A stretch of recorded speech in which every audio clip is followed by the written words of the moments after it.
Sina Amiri, Vice President of Revenue at Zentist, and I'm happy to be here today with Eileen Day, who's the VP of Business Development at DMscore. Eileen, welcome to Zentist TV. Thank you so much. I'm so happy to be here. As am I. I mean, you have been in the industry for not too long. Can Correct. you give us a background on your career? How did you end up at DMscore? And being newer to the industry, I guess what's your observation so far with regards to working with providers? Yes, it has been amazing. To answer your first question, a little bit of history on me. I come from the digital marketing space. Okay. Specific industries, I would say most heavily on automotive. I was in the automotive space for about 15 years, but there were other verticals that in some companies I worked for, but mostly digital marketing. I'm kind of an SEO nerd. And I came to DMscore from a company, incidentally, that was very focused on technology. So, hence why I was really interested in coming to this tech summit because, technology really drives a lot of the way the industries, progress. So, Mhm. um, I was introduced to DMscore through, I believe it was an ad, and I met the CEO and I met all of the players in the company, and I was speaking to a few different companies and deciding where to go. And I was um, really attracted to what DM Score meant to the dental industry, all about you know changing industries and game changers and transformational type of technology, and DMscore represented that for me. And we'll get into what DMscore does too. But Mhm. as far as the dental industry, it's different than automotive because while there are some similarities, I believe it's actually they're more friendly, So quite dental is honestly. more friendly on the Yes. service provider side of things. Yes, Okay. they are. Um, they're very focused, and I believe they're more genuinely focused on the patient journey. Okay. Whereas automotive, it's really very much focused on revenue, even Okay. though we all know in dentistry, obviously revenue drives quite a bit. But I feel dentistry is just more genuine. The people are more genuine. Um, the industry is much more willing and open to change than the other Really? industries. Because what you Yes. hear sometimes from folks that come over from other industries, or you hear in the industry that talk about, oh, we're so behind the times. What you're saying is, no, they're actually ahead in many ways. I believe so, in as far as attitude and Okay. willingness to change. Whereas I can't say for sure that this is how they thought because I'm new to the industry, but from what I can tell, the reason they weren't moving forward wasn't that they didn't want to, but they Hmm. didn't know how. Right? I believe there's a distinct difference, Okay. and that drives whether that change is going to be implemented or not. So when you resist, it's a little bit different than when you just don't know, right? Right, So with the right. dental industry, I've just seen, there was just a lack of awareness or lack of direction in the industry, and now I see all these leaders emerging that are showing, dentists, DSOs, practices, organizations, where to go when it comes to technology, when it comes to revenue growth, when it comes to expansion. So I see that as a huge difference in dental Yeah, and with I would other argue that industries. probably, in our industry, the vendors have to also evolve. And what I think you saw historically with venture capital was they weren't as attractive to the dental industry because they always perceived it to be much smaller than medical and Hmm. other industries. So historically, the capital didn't flow as much into dental as it did into medical. And Hmm. a lot of these organizations that provide technology solutions, they need funding, right, in order to be able Correct. to improve their product and service and hire people. Hmm. So I agree with what you're saying in that we tend to, being in the industry, look at the providers as, maybe they're not as open to and adaptable to change, but realistically, it's a two-way street, right? If you're providing a Correct. product or service, how good is that product? And Exactly. how are you enabling the clinician to perform their job better? And if the product's clunky and it's not user friendly, then Exactly. I think the vendors are to blame, frankly, not the providers, right? So tell me a little bit about DMscore. So my understanding from the very little exposure I've had, I'm glad we met today in Nashville. we're both attending the DSO Technology Summit, and my understanding is that you're providing a score to providers that gives them an understanding of how they rank relative to other providers. So from a benchmarking standpoint, am I correct in describing the product? And maybe you can describe it better. And why is it important, right? Like if a dentist is at home or at work listening to this, a DSO is looking into improving their SEO and marketing, how does this ultimately help them? Yep. So you're definitely very close in how DMscore how it functions. So it is essentially, if you're familiar with the FICO score, Yeah. the FICO score revolutionized the consumer credit industry. And our DNA is within the FICO industry because that's where our founders came from. So the founders of the FICO industry of the FICO score also founded DMscore. Oh, wow. And then another founder, which you've met, Rand, he also comes from web analytics. He sold a company that later became Adobe Analytics. Okay. So he's been in web analytics for over 20 years. And so web analytics met FICO, and they married, and the intersection of that is what DMscore became. Okay. So what the FICO score did for consumer credit, the DMscore does for the digital marketing industry, specifically the dentist industry, where it takes everything that rolls up into visibility on Google when someone does a search for dentist. What drives who shows up first? A lot of things drive that, right? And it can get very complicated. You've got directories, you've got social media, you've got SEO, you've got paid search, you've got so many things that go into how do I show up first on Google, and what words am I going to show up first for? So we take that very complicated process of finding that out, and we simplify it just like the FICO score did, and we give each practice a score that takes all of that, rolls it up into one number, and then you can drill down into see which categories that practice needs to work on. Mm-hmm. So for instance, if it ranks on a score of 1 to 100, and if they have, let's say, a 20, what's driving that 20? Is it our directories? Is it our SEO optimization? Is it paid search? So you can drill down and see, okay, what's driving that low score, and then you can see where to go fix it. So if you increase that to on a DSO level, seeing 70 of your practices and seeing all 70 of their numbers, it's going to be much easier to look at everybody's score, and we can, we put them in order so you can see the top 10, the lower 10, right? And you can say, okay, the top 10 are doing really well. So maybe we don't need to pay so much into marketing because they're very visible. Maybe we need to send them to Patient Prism or Simplify to help on the front end and back end, or RCM management, that type of thing. Maybe we need to send them to one of those partners that we refer them to. Or if it's digital marketing, if they've got a low score, then we say, okay, Mr. CEO, you can send them to your digital marketing agency. Here are our lowest 10. Here's what's driving these low scores. This is what we need to work on. So it's a way to really get a great snapshot of your entire DSO network and know in a much more quicker fashion which practices you need to start working on the digital marketing, or if not the digital marketing, maybe something else on the front end or the back end. We also have an M&A capability as well. So in both dashboards, you can see your competitors. So on the DSO level, you can see not only your own score, but you can see everyone else's score that is a dentist around you. Okay. On the M&A side, you can see all of the practices in one area.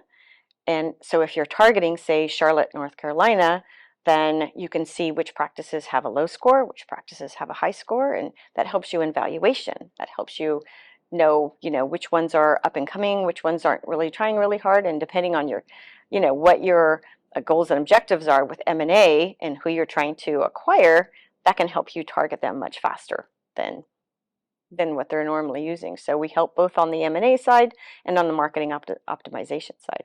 And for the marketing optimization, are you providing the actual services, or do you partner with agencies? How do you deliver, like once it's been identified, let's say you rank low in SEO, or let's say you need more Google reviews, Right. what percentage of those solutions are you offering in-house versus referring them to somebody that can assist with that? Right. So we don't do any of the work. So we're prescriptive. We're the Okay. ones that we kind of, show you where to look, and then we say, okay, this digital marketing agency that we know does really well, like a Gary Bird, we send From them SMC to, National, that's right, who you're referring to, yeah. yeah, we refer them to Gary Bird, or we refer them to any of the other agencies that we partner with. But, there's nothing in it for us. We just, we want to help them know what the next steps are once we've given them that prescription. Okay, who's going to give you the actual the actual work, or excuse me, we've given you the diagnostic. Who's going to actually fill that prescription for you?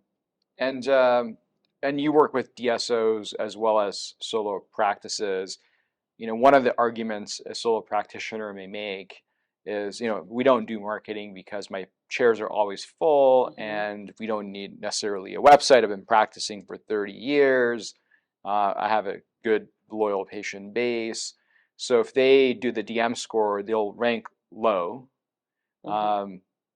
How are you then using that score, let's say on the M&A side?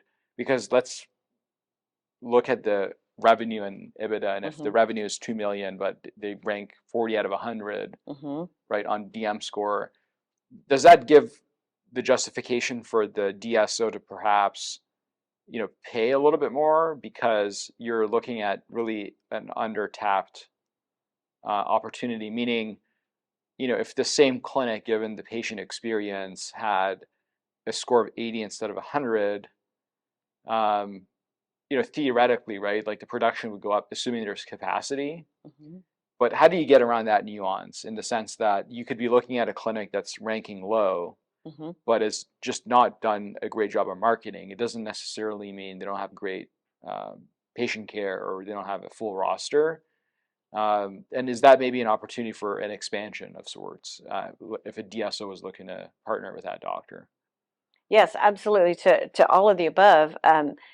DMscores are directly tied to revenue, because we all know, why does everyone want to get on Google? Yeah.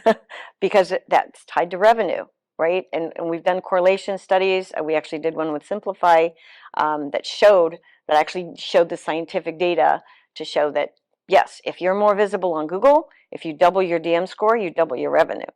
So what that means on the M&A side is, one, you can, how it helps you evaluate a practice, and you can decide, how much, 50 cents on the dollar, 75 cents on the dollar, based on their DMscore, knowing that if you go in and help them and double their score, that's how easy it's going to be to raise the revenue. So that can help dictate how much you offer them, right? And everybody's got their own strategy, right, on their M&A practice and approach. So you can use the DMscore to help you evaluate. You can use it to help incentivize the practice as well. If you double your score in the next year, that's going to obviously double the revenue. So here's an incentive for you, if we partner with you and that type of thing. So there are benefits. The use of DMscore is very, very subjective to the approach of the DSO. So there's a fit within each DSO, no matter what the approach is. They can use the DMscore to help in that M&A process, how they choose. Now, the DMscore is not static. So when I look at, Correct. so I used to do and be involved with early on, demographic analysis, because we did a lot of real estate work at a company I was part of before for helping doctors set up their clinic, and we always looked at the data as being very dynamic in the sense that you can get a report today and 2 years after COVID, right? Like where people go to the dentist Correct. changes. So how often should providers be getting a DMscore? Number one. Number two, let's say providers already spent money on some sort of an assessment, which is typically done by a marketing agency Mm-hmm. that has a vested interest, perhaps you could argue. Although I wouldn't put SMC National in that bucket because I've talked to Gary and I feel Right. that he just puts out a lot of great information without expecting He anything, does. in return, and a lot of it you can use without even using his agency. But one could argue that you do the assessment today. that data can get pretty outdated, especially if your competitors decide to invest in marketing.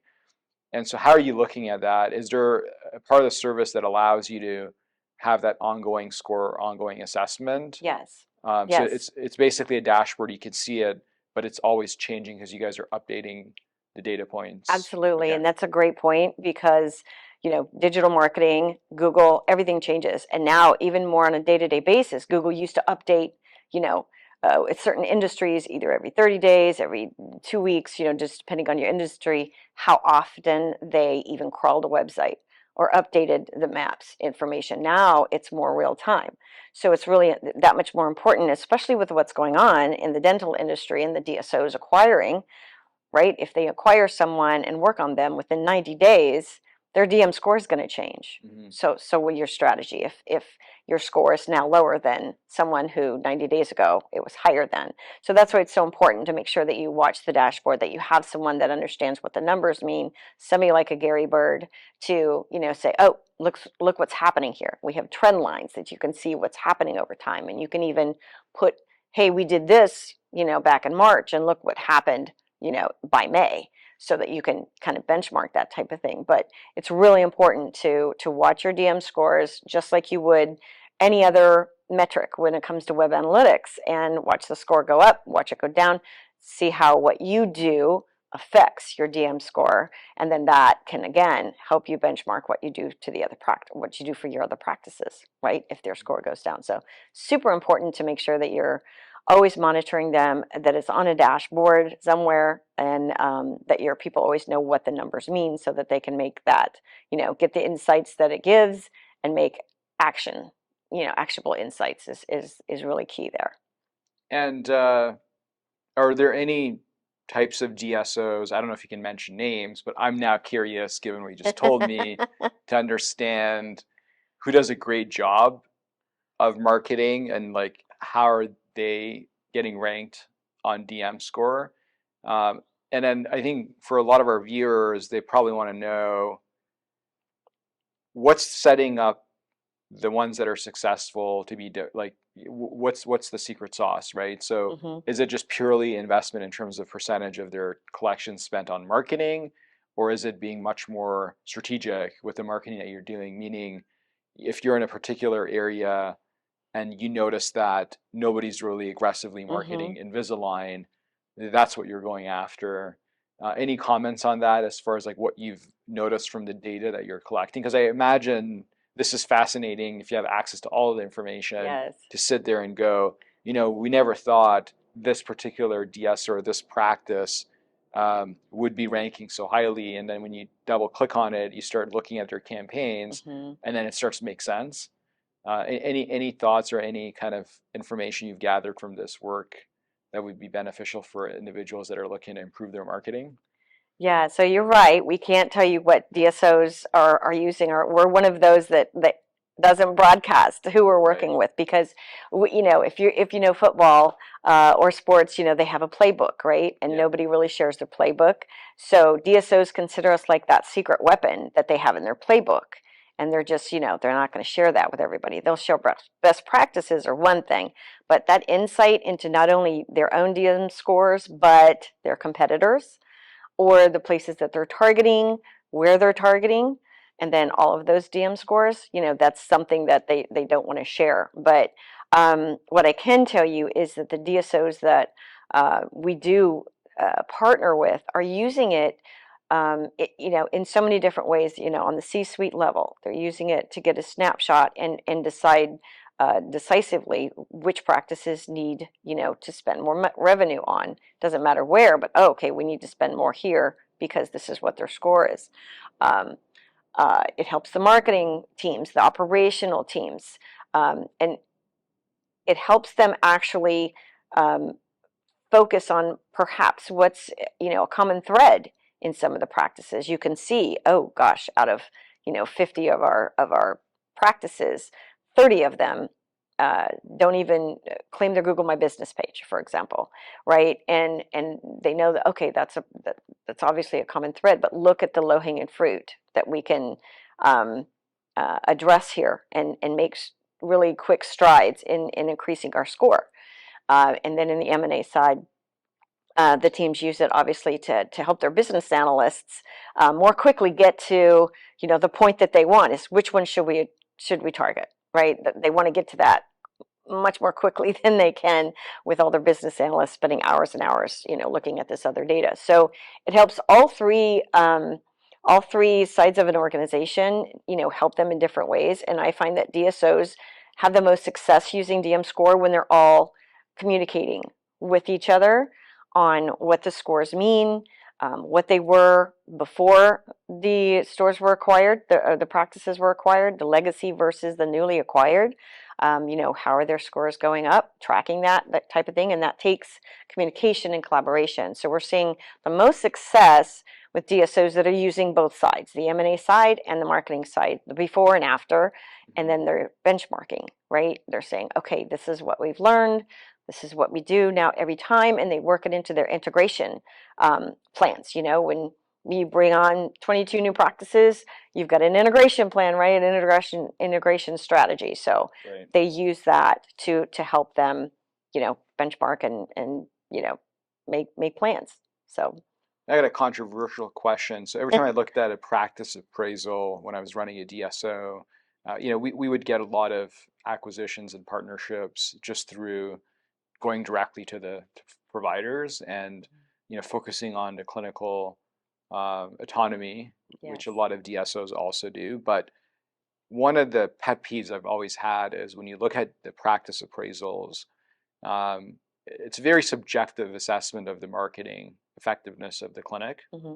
And it seems that it's overly positive, right? It doesn't matter if, the guy has or the woman has a pylon sign that looks like it's 55 years old. It's fantastic signage and location, right? And it's kind of like when you stage real estate, you look at an ad and it says cozy, it means small. So there's a lot of Okay. that lingo I find in the appraisal business. Correct. And one value that I just thought about, which I don't think anybody's really figured out, I've seen it in some markets, but it's not national by any means, is standardizing the way that appraisals value marketing effectiveness. So it's one thing to look at the cost, per patient chart, what the value of the patient chart is, but it's another thing to say we have a methodology that we all agree to as it pertains to the standardization of assessing the marketing effectiveness, Mm-hmm. right, of this business. And to me, if you rely on the brokerage or the appraisal for that score, it's always going to be biased. Correct. So have you looked into this as an opportunity? And would you agree with what I've just said in the sense that you're in a unique position to provide an objective assessment that can help inform an appraisal, and that buyer can rely on it when they go to the bank for financing because they understand what they're really inheriting from a perspective Correct. of here's the things I need to do in order to improve this clinic's Right. visibility. Yeah, very good point, and very good insight, actually, to what that means. And standardization, which actually, I heard that quite a bit on stage today, how standardization is really important in this industry. And also being very objective when it comes to, the data that we get. There's no skin in the game for us, right? Everybody is measured by data that we're getting from Google and other proprietary platforms. So we're getting that information. Everybody gets a DMscore. There's no tweaking of your DMscore. In other words, there can't be a partnership that, for instance, we get into and, hey, can you make our DMscores higher?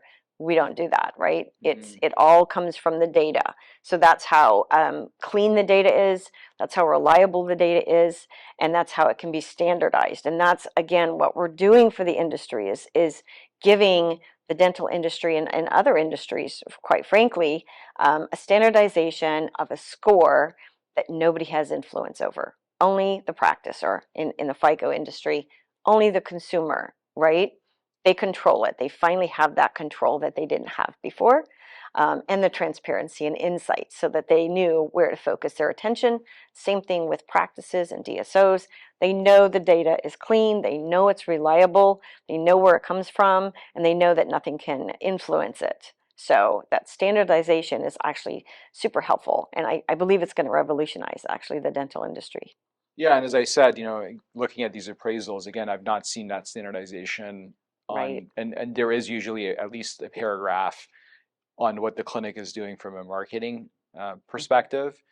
And as you know, there's a lot of practitioners that have not updated their website in a long time. And so if you're a young associate looking to buy, or if you're a DSO, the lift on that could be positive, especially if there's room to add operatories or add provider hours.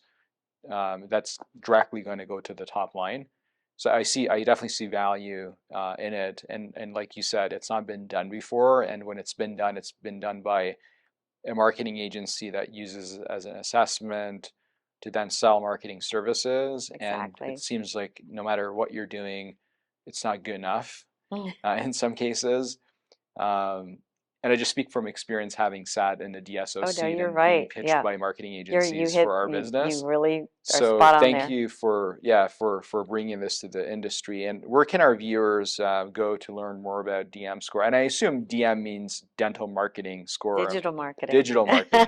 So you're strategically making sure We're that it's thinking broad ahead. enough to That's be right. across industries. You got it. But I You was got it. curious what the acronym stood for. Yeah. Where can they go to learn more information about DM score? So they just go to DMscore.com Okay. and you'll find a contact us page, or you can just email Eileen at DMscore, and I'm happy to set a call up. But yeah, you guys will hear our names a lot more. I think so too. Well, thank you so much, Eileen, for taking the time to sit down with me Thank on you. Zentist TV. So nice to speak And with you. despite being new to the industry, obviously having a lot of experience in other industries, I think you've gone pretty caught up on the Thanks to terminology. And you so I do and your appreciate LinkedIn. the commitment you've made to learn. Thank you. Thanks for having me, Thanks Sadie. again. Thank you so much.